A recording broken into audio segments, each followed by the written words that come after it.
Good afternoon, नमस्ते, वालेकुम सलाम, राम राम। मैं स्वयं आप सभी के बीच सबसे पहले टीआरडी का थैंक्स कि मुझे अपॉर्चुनिटी दी है कुछ कहने के लिए। तो मैंने एक कविता लिखी है अपने माँ पे। जनरली आप सभी उसको रिलेट कर सकते हैं। तो माँ के बारे में जितना भी कहा जाए उतना कम है। तो बाकी मैं अपने कविता से बताना चाहूँगा।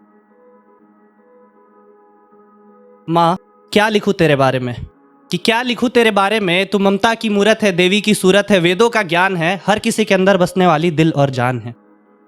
क्या लिखूँ तेरे बारे में कि मैं तो लेखक भी नहीं जो तेरे गुणों को बता पाऊं, उसे एक एक करके गिना पाऊं और हर किसी के अंदर अपने स्थान बना पाऊं। तो तू ही बता कहां से लाऊं अपने शब्दों में जान, अपनी वाणी में बांध ताकि कर पाऊं तेरा गुणगान। धन्यवाद, शुक्रिया।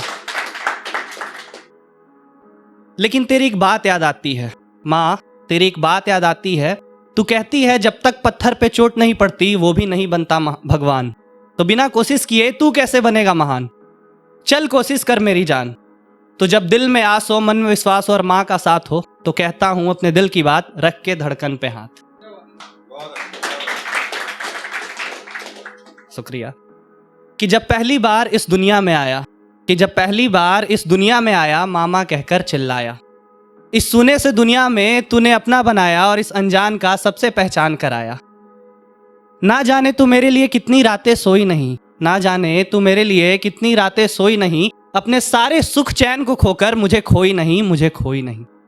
चोट मुझे लगती थी लेकिन दर्द तुझे होता था। रोता तो मैं था लेकिन आंसू तेरा भी निकलता था। धन्यवाद। कि चोट लगने पे मेरा बेटा स्ट्रांग हो गया कहकर चुप कराने वाली तू थी।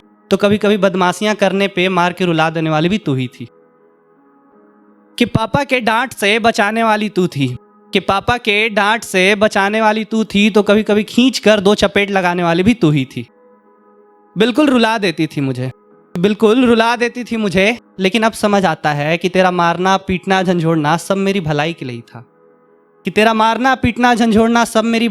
ही था। नहीं तो मैं भी किसी पशु से कम थोड़े ना होता। वो बचपन की यादें, बचपन का दौर धीरे धीरे धुंधला सा हो गया और आज तेरा बेटा थोड़ा बड़ा हो गया।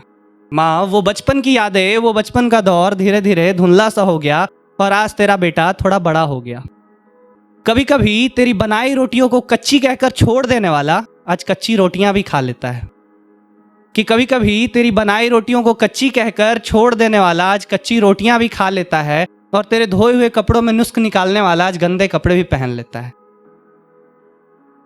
अब समझ आता है कि इस दुनिया में तुझसे बेहतर मेरे लिए ना तो कोई रोटी पका सकता है और ना ही कपड़े धो सकता है।